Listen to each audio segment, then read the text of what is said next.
Bonjour à tous, bonjour les amis. Ce matin, j'ai décidé la dissolution des fèves.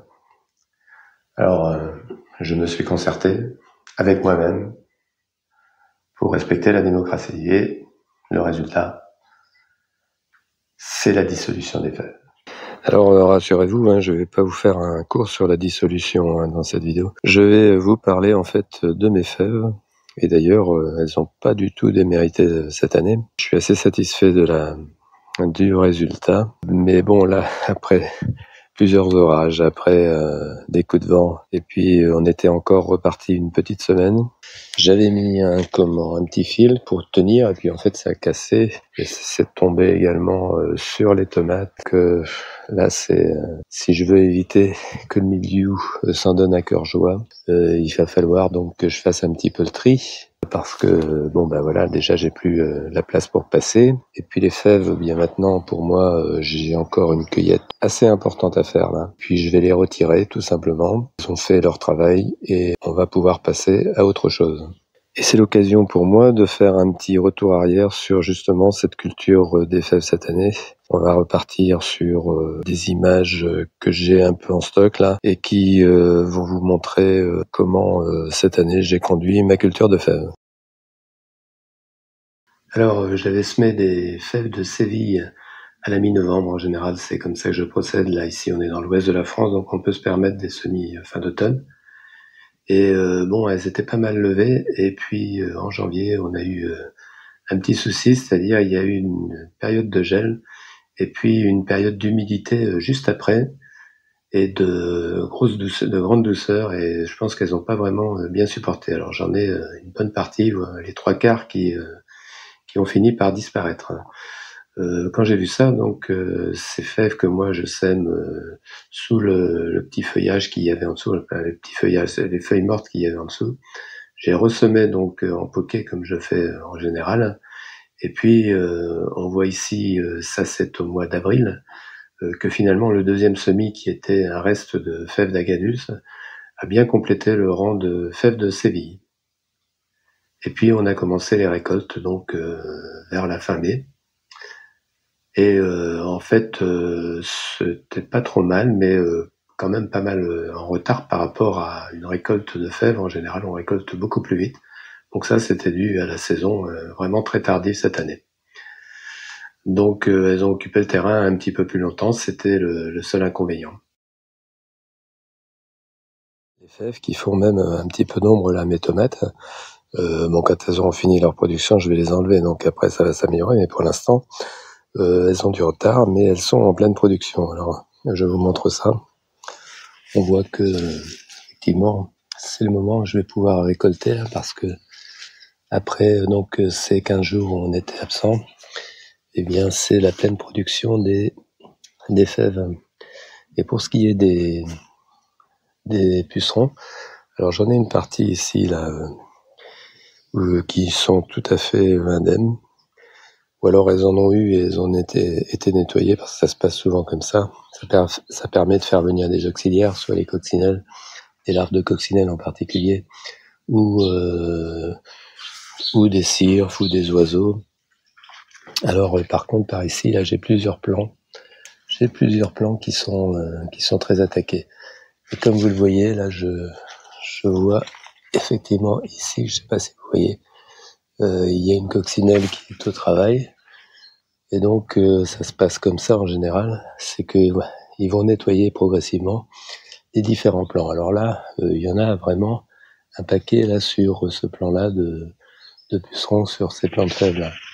Ce sont un peu des pièges à pucerons, les fèves, c'est comme ça que moi je les vois. Et donc là, je vais récolter quand même bien tout ce qui est bon à prendre en fèves. Et il y en a quand même pas mal. Bon, voilà une deuxième récolte de fèves. Bon, la première, j'en avais un petit peu moins. Là, c'est sur 3 mètres linéaires, donc là, on voit quand même que ça donne beaucoup cette année.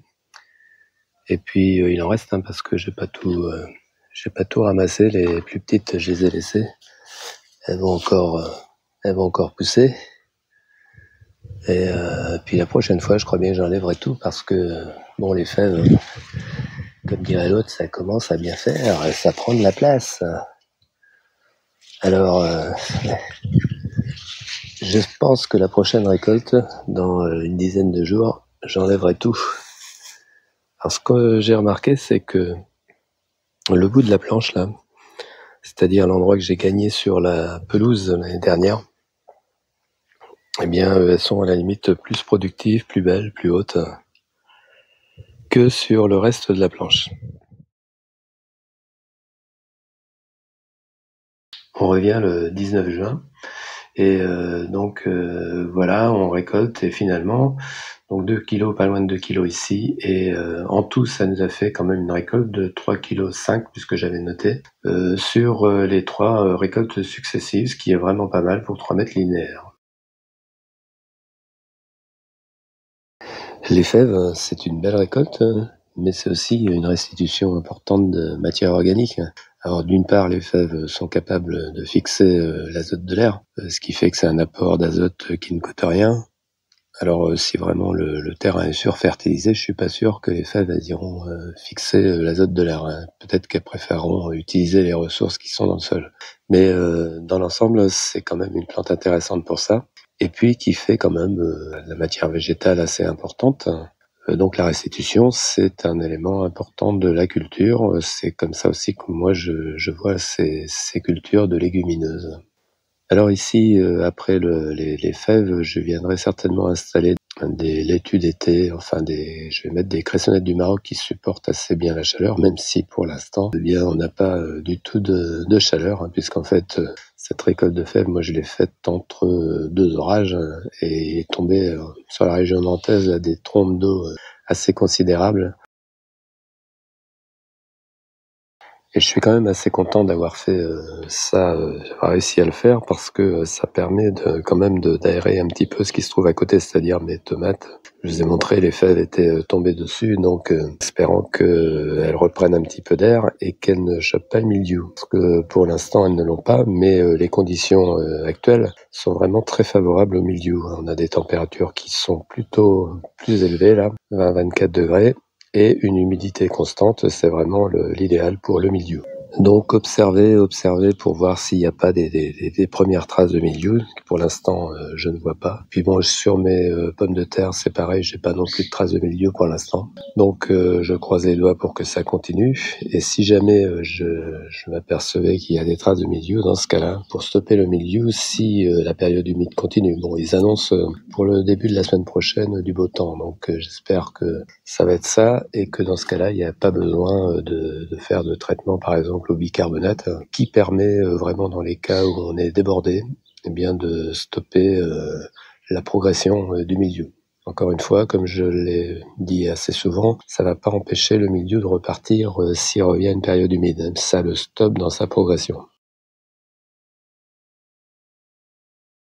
Alors, redonner de l'air à cette association-là que j'ai faite entre les tomates, les fraisiers et les oignons, parce que les fèves faisaient quand même retirer un petit peu de lumière et maintenant elles vont pouvoir, même s'il y a toujours de la concurrence, il faut se dire que quand on fait des associations, il y a quand même une concurrence qui subsiste, mais ici ce sera plus simple pour les tomates d'aller occuper l'espace supérieur, puis les fraisiers et les oignons se partagent le rez-de-chaussée. Alors, c'est le début de la récolte des fraises. On en a cueilli quelques-unes et il y en a encore pas mal à venir. Alors, les premières fraises, donc on voit qu'il y en a des belles. Ça va donner, je pense, pas mal maintenant. Et puis bon, il y en a qui étaient déjà pas mal mangées par tout ce qui est gastéropodes, ou peut-être aussi les oiseaux d'ailleurs.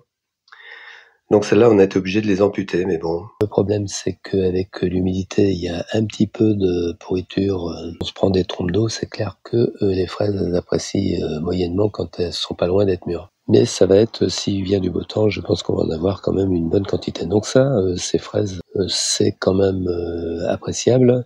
Bon, alors c'était des stolons que j'avais installés à l'automne. C'est une première année, donc en général, les fraisiers ne produisent pas énormément la première année. Mais là, ça a plutôt l'air de bien marcher, donc on suivra avec intérêt l'évolution de ces fraisiers. Il est clair hein, que si la période humide continuait indéfiniment, les fraises c'est pareil, j'ai vu qu'il y avait déjà des fraises qui commençaient à pourrir, et donc ça serait pas bon pour les fraises non plus. Ils annoncent encore là pour aujourd'hui d'ailleurs des orages en quantité, en particulier en fin de journée.